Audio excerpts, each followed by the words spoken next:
শাকিলের আশায় পচে আসি বসে, খিদে লেগেছে কষে। কুত্তো বিলাই সারা রাস্তা তার কিছু দেখিচ্ছি না। অনেক টাকার ব্যাপার সেবার এ হালাই পোল্ট্রি নিতে পারে। ওর স্যার বাড়ির যাই, যা হামলা দিব টেকা গাড়া উঠে আসতে পারে না। স্যার আমার ইটের ভাতা মেরে যাচ্ছে, সাথে ফ্ল্যাটও মেরে যাচ্ছে না। ওর বাড়তি যাই।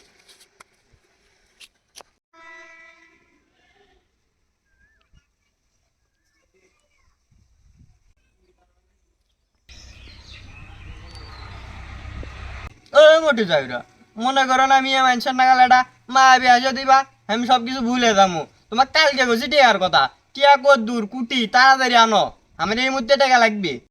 এ বাবা মকবুল, আমি সবার বাড়ি বাড়ি গিলাম, কিন্তু এখন টাকা নেওয়ার কোনো লাইন নেই বাবা।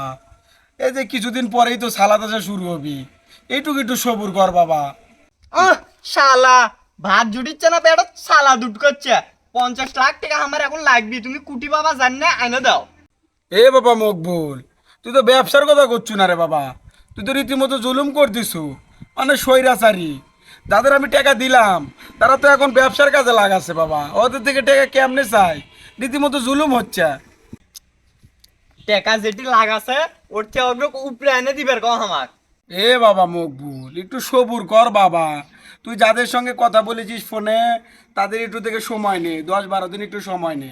আর যাদের আমরা টাকা দিছি, টাকা দিয়ে গরু কিনছে, ইয়া বড় পেট হচ্ছে, রাত পোয়ালি বাচ্চা দিবি। আবার যাদের টাকা দিছি ধান লাগাছে, ধান ফুলে বাড়ালি টাকা দিবি। আবার অনেকেই মাল স্টক করে দিছে, এই যে ঈদের বাজার, ঈদের বাজার এলি ছেড়ে দিবি। বুঝছো না, একটু সবুর কর বাবা, অল্পই না সবুর কর। আচ্ছা না হয় আমি কথা কয়ে 5-6টা দিন আরো সময় নিলাম, কিন্তু ট্যাঙ্গাটা যখন একটি হবি তখন যদি লোভে পরে তুমি উড়ে দাও তখন আমার কি হবে? আচ্ছা তাও মানলাম, তাও একটা ব্যবস্থা করা যায়। হ হ হ, তুই শুনে দেখ দেখি 2-4 দিন সময় নিয়ে করা যায় নাকি, তারপরে আমি এর মধ্যে ক্যাপচার করিচ্ছি কিছু টাকা। তা না হয় একটা ব্যবস্থা করলাম তোমার মনের দিক থেকে মেকে, কিন্তু তোমার যে একটা বেটি আছে কই গেছে তাক তোমার দেখি না। মাদ্রাসায় গেছে, খুব ব্রিলিয়েন্ট স্টুডেন্ট। এই তো কথা হয়ে গেল, তাহলে কথা এটাই রইলো, আগামী শনিবারে তোমার মেয়ের সাথে আমার বিয়ে। হ্যাঁ, এ কথা কখন হলো, কার সাথে হলো?